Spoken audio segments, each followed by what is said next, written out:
Good afternoon. I'm Lily Gonzalez, and I hope you're ready for this San Antonio Book Festival event called What Time Is It? Rectangle Time. Time to hear the sweet story in Rectangle Time about a boy and his cat who read books of all different sizes together and grow together too. Becky Cameron, the illustrator of Rectangle Time, is an author and illustrator from sunny Sheffield in the UK. Pamela Paul is the editor of the New York Times Book Review and oversees book coverage at the New York Times. Okay, gotta go. It's rectangle time. Hi, I'm Pamela Paul, author of Rectangle Time, and here with my illustrator, Becky Cameron. And we're going to start off I'm going to read you the book, and then we'll have lots to discuss with Becky, who will talk about the pictures. Hello. Just going to share my screen.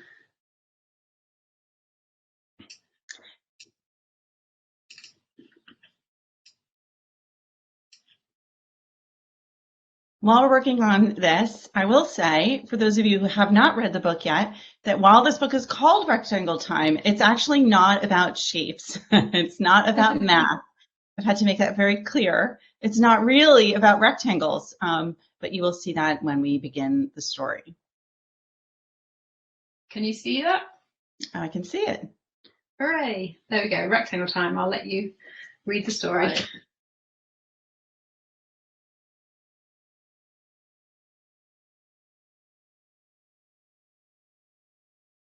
Oh, good. It's time. They're bringing out the rectangle.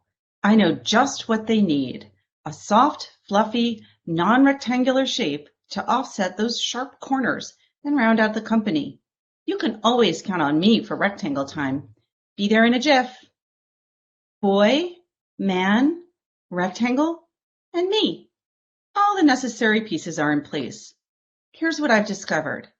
Rectangle time usually takes place at night, though sometimes they break out the rectangle time during the day, too. The man does a lot of talking, but it's a low-key activity overall. Just the right setting for a fuzzy nuzzle. Watch carefully. See how the man and the boy hold the rectangle together? That means they each have one hand free for me.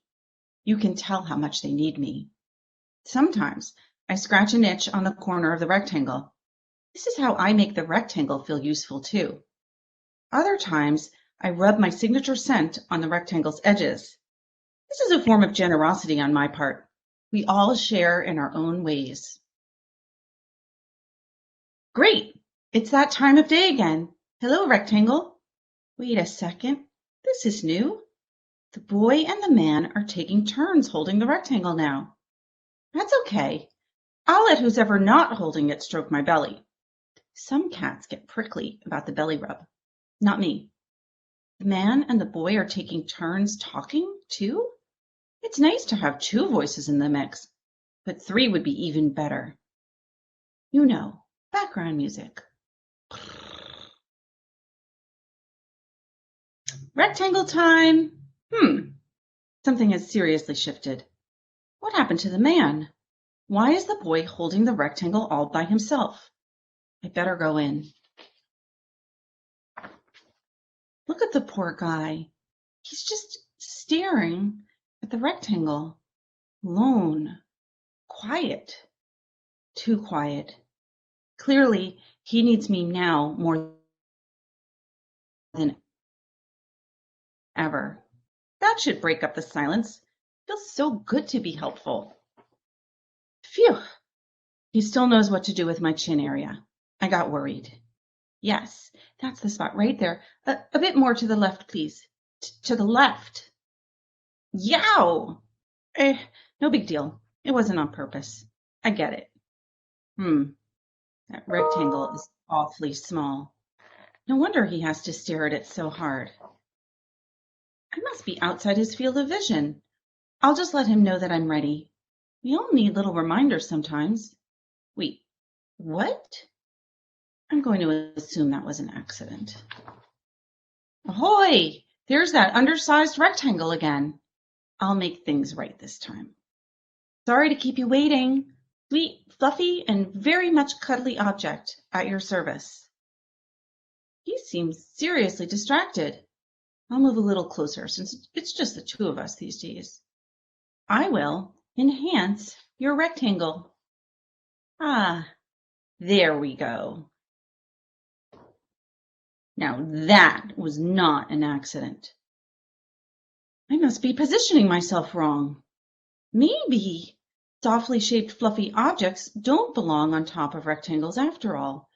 Maybe they belong on top of other irregularly shaped fluffy objects. There. That's better.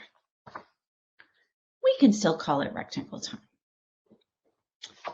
And that is the end of the story. Yay! Becky, one of the things I have been dying to ask you, so for those who are not familiar with how picture books work, Becky and I work completely independently on the book for most of the time, where I write the words and she then works on the pictures. And it's not until I got close to the finished book that I saw an amazing addition to what I had written that stands completely on its own, and that's what's called end pages in the book world, in the publishing world. And I was wondering, Becky, if we could talk about this, like really, frankly, whole other story and series of stories that you told through the end papers on this book. So maybe we want to put them up on screen and Yeah, I'll get them on the screen. Your inspiration and all of that. I think for me, end papers are a really exciting opportunity for me to actually put my mark on the story. I mean, I know I do the drawings anyway, but let me just put this in full screen so you can see them.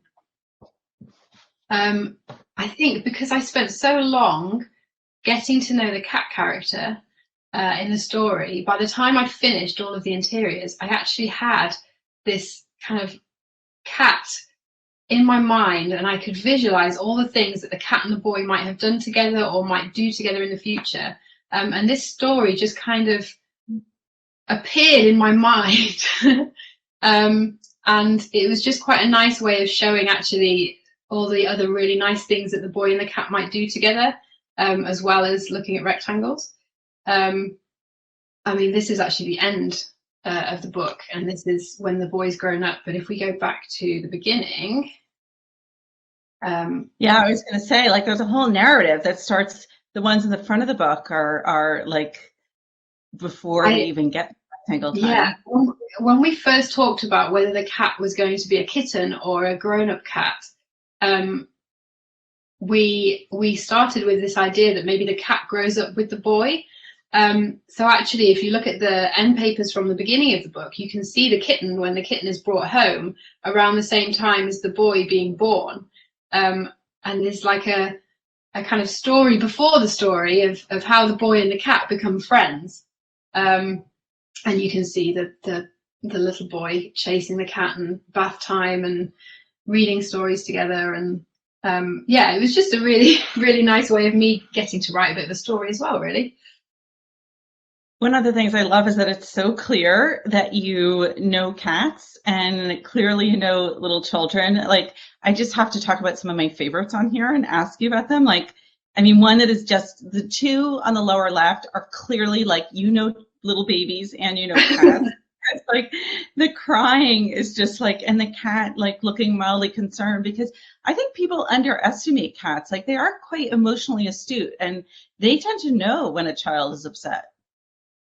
Yeah, I have a cat. She's called Kiki. And when I first read the text, it immediately reminded me of her because she is quite sassy and cheeky, like the cat in the book. And actually, I gave birth to my son, who's now a toddler, halfway through making the book. Oh, wow. So I got to see the way that the cat reacted to this new human being in the house. So a lot of these moments are actually quite accurate. An accurate representation of what it was like having a baby and a cat in a house together while I was making the book. Did that change your process? Like, did you work on this after giving birth, these end papers? I think, I'm trying to remember. I think I did the initial rough sketches before he was born, And then the final artwork was a few months after he was born, and I think it must have influenced slightly because I think these end papers slightly changed. I think I did add in little things, and probably the characters are a bit more believable now that I've seen a child and a cat interacting. But I've grown up with cats, so I'm quite familiar with the way that they react to different things happening in the house and changes to their routine and things. Well, it felt to me very much like the art of a highly experienced cat person, but also an experienced baby person. And also I love the one where he's crawling and grabbing the cat, trying to grab the cat by the tail, which is obviously a big lesson that one has to teach to little children. You do not touch the tail. Yeah, actually, my cat in some ways is quite lucky, not in others, but she doesn't have a tail, so my son can't actually grab her tail. So, so I have to use my imagination when I'm drawing cats with tails. Should we go to the end papers at the end? Because I also feel like that tells yet another story. Yeah. Here we go. And like this again, like every cat attacks the Christmas tree. There is a Christmas tree in the home. And I love the one of the cat like cleaning its rear end, which if you have cats, you know that they do. Better that than that they don't clean their rear end, I suppose. And then I also love the one where he's hugging the cat and the cat has obviously very mixed feelings. Mm-hmm. Yeah. A lot of these images are just based around my experiences. Our cat every year tries to climb the Christmas tree. No matter what I do to try and keep the Christmas tree away from the cat will find a way of getting to the Christmas tree. She doesn't really appreciate cuddles, but she does get quite a lot of them anyway.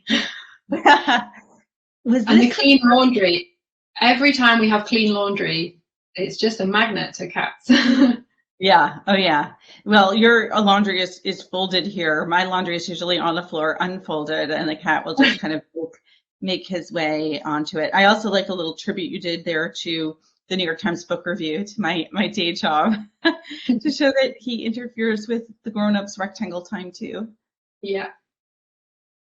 Presumably this is not your first picture book. You've drawn cats before, but not as a central character, right?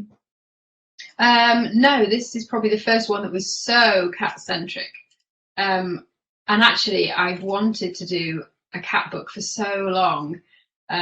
So this was really exciting for me. When the text landed in my email inbox, I was so excited. And when I read it, I could just picture every scene so clearly. And I kept thinking, oh yeah, my cat would do that. And actually, yeah, when I started drawing the insides, every time I left the office, I'd come back and my cat was sat on my sketchbook, which was just perfect. But yeah, no, it was really exciting to have a cat book to work on. Can you share a little bit of your drawing process? I know you have a video that you did. Yeah, I will.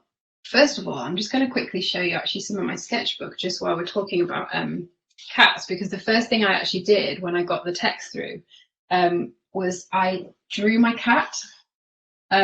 So a lot of the original sketches were real sketches of my cat. You can see she hasn't got a tail. Right. And then the process of making the artwork from then is after I've done lots of rough sketches, I then use a traditional dip pen, which looks like this, and ink. Can I ask you a question? Because yes. I feel like if we had children here, one of them would ask this question. So I mean, physically here in front of us in a circle, one of them would ask this question. And so I'm going to ask this question on their behalf. And that is, why doesn't your cat have a tail? Was there a terrible accident or was he born this way? There was an accident. She got in a car accident, but she was very lucky and came out completely fine other than her tail, which had to be removed. She doesn't seem to notice that she's not got a tail. She's very happy. So there's no like phantom tail issues that we know of? No, she's fine. Yeah, just the tailless cat. But yeah, no, she's perfectly fine. But yeah, it was very sad at the time. There were lots of tears on my part. But luckily someone found her in their garden and she got taken to a vet very quickly. Oh, good. Yeah, and she's a perfectly happy tailless cat now. Right, I'm going to share my screen again so that I can share this video with you to show you how I make my artwork. And here we go.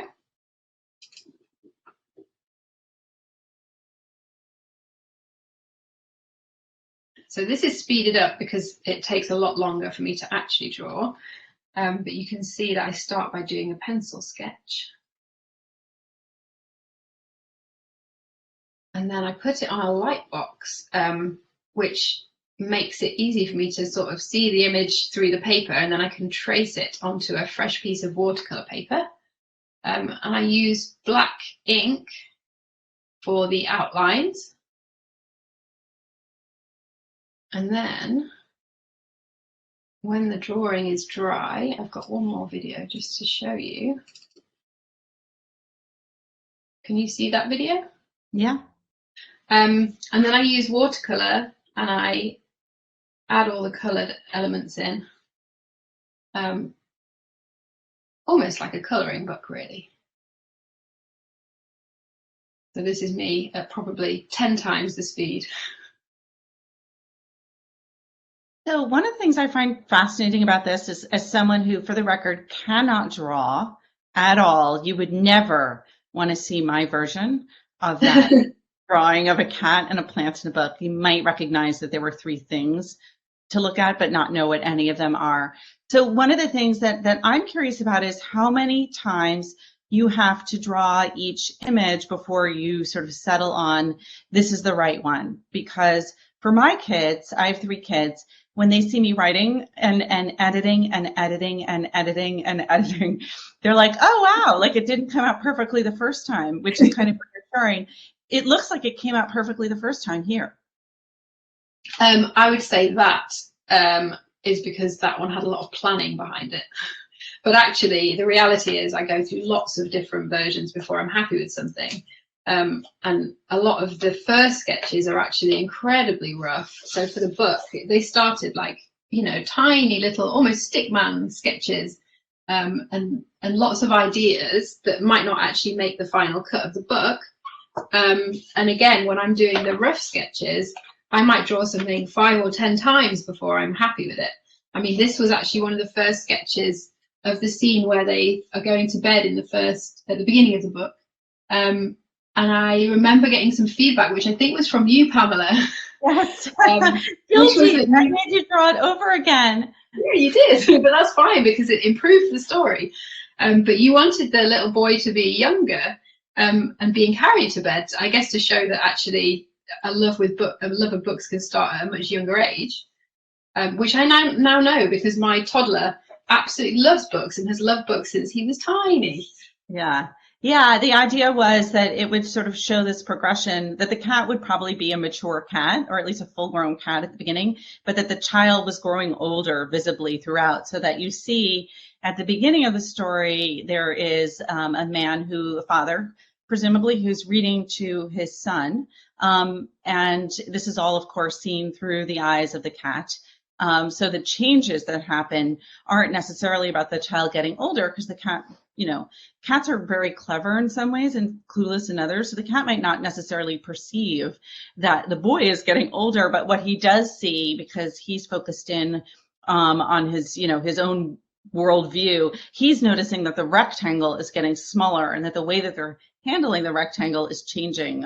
So for him, you know, the cats are like all of us in a way, like they really think mostly about themselves. And so he's seeing this situation purely as a story about him, and his understanding of it is that this is about him and the rectangle. So the reason why I gave you that feedback, in short, was to emphasize the fact that the child was getting older, and the rectangle was consequently sort of growing with him, and by growing, actually shrinking. When you came up with the text, was it based around a specific cat that you know?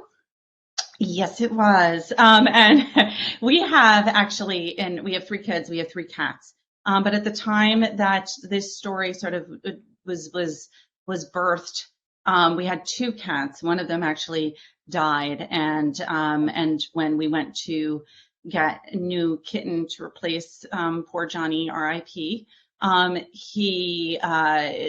seemed that the only good kittens, the only kittens that my children approved of, came in a pair. So that's how we ended up with 3 cats.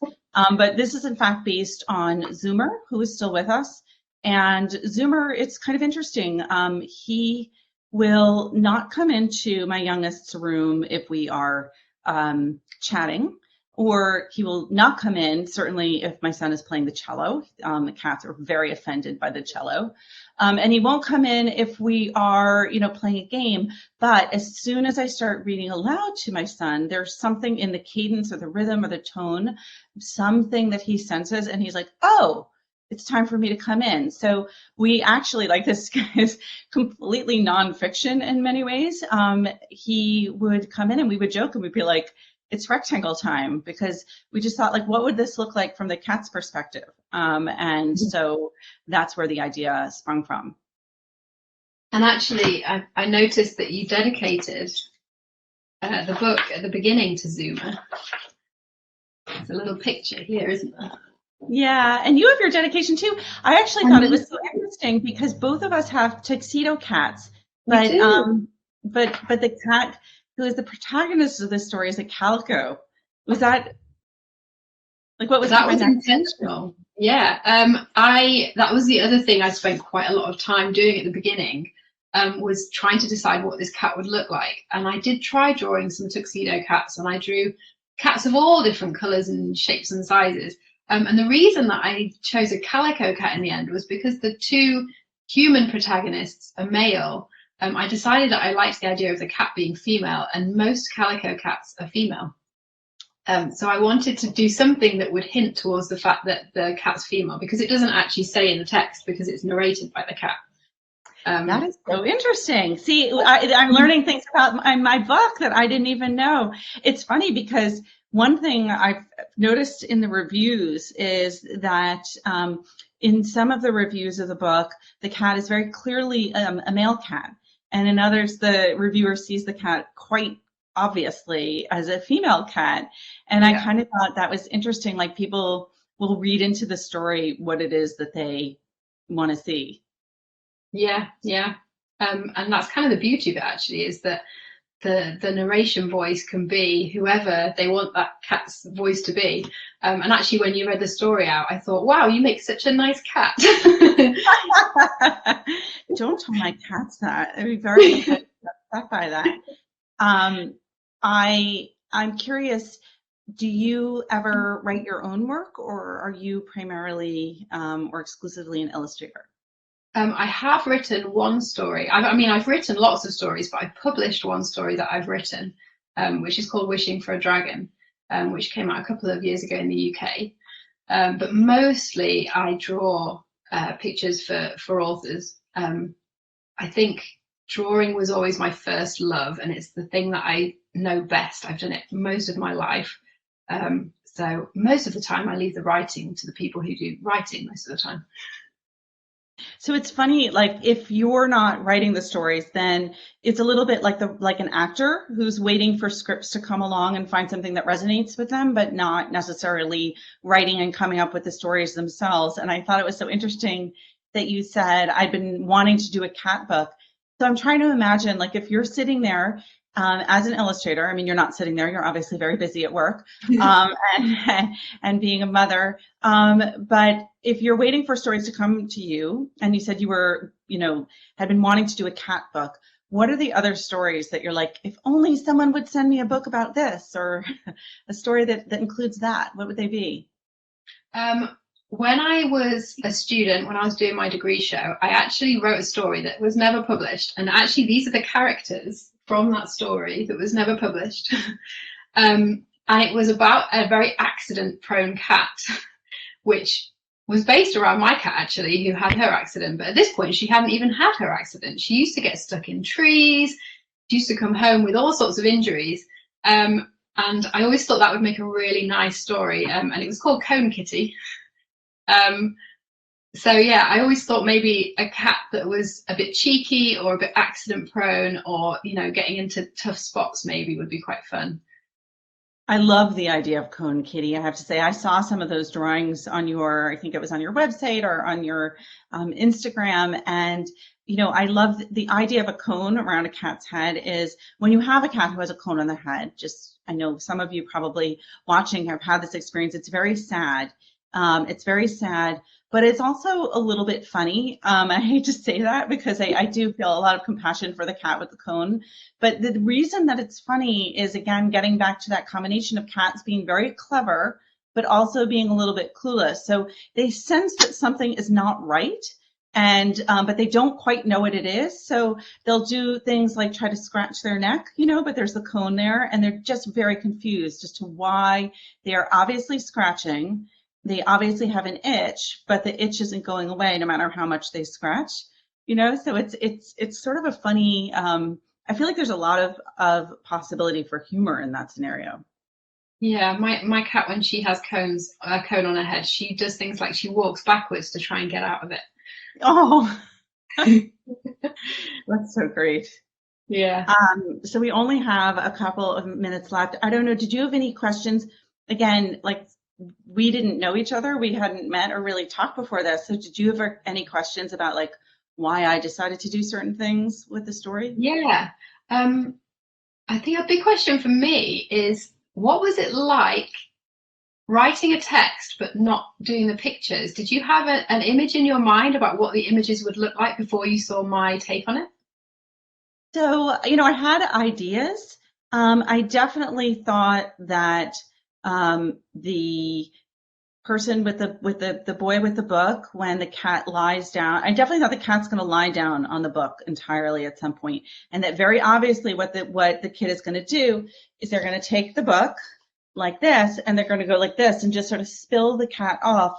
And I guess that I thought that because I've seen both of my sons do that to cats who lie on their books. It's just kind of like you have to do this maneuver, and we try to be very gentle about it, but to just be like, I actually want to read this book, so excuse me, like, so you're sort of taking like a mat out from under the cat and trying not to distress them. But it was really, I guess I had the images from real life of what it would be like, but I had no idea what the illustrations were going to be. And I think one of the most, at first it seems like, of course, we would all love to be an author illustrator like Maurice Sendak, and be able to be in control of both of them and come up with the words and the pictures.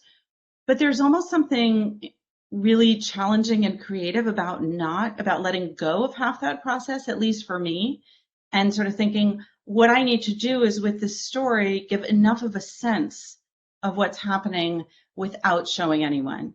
And then if the words stand on their own, then an illustrator will come along and will not have to sort of just translate literally what I've written on the page, but will be able to create something in addition, so that, I think that, like children's books, ideally, there should be two stories going on at least. There's the one in the words and there's one in the pictures. And if my words can carry most of the work of that story, that enables the illustrator to create a story of his or her own. I don't know, does that make sense? Is that the way you work? Yeah. I think it's actually really important that the images are doing something different to the text, because actually with a picture book, you kind of have two stories that make the whole, and if the images are just doing exactly the same thing that the text is doing, then there isn't really any need to have both things. So it's quite nice to have them complement each other and have some things in the text, in the images, that aren't actually explicitly in the text, and things in the text that you might not quite get from the images, like the cat's voice. You would never really get the cat's voice without the narration. So I would love to leave the children in our audience with this idea and this knowledge, which is that even if you don't know how to read on your own, you actually are reading this book. You can read this book because you can read the pictures. And that is a huge part of becoming a reader. So you, even if you didn't think that you were a reader, you've already read this book. I think that's very powerful. Becky, so nice to do this with you. So nice to have a story time with you. We should do this again. All right. Bye, everybody. Thank you so much for listening. Thanks for tuning in.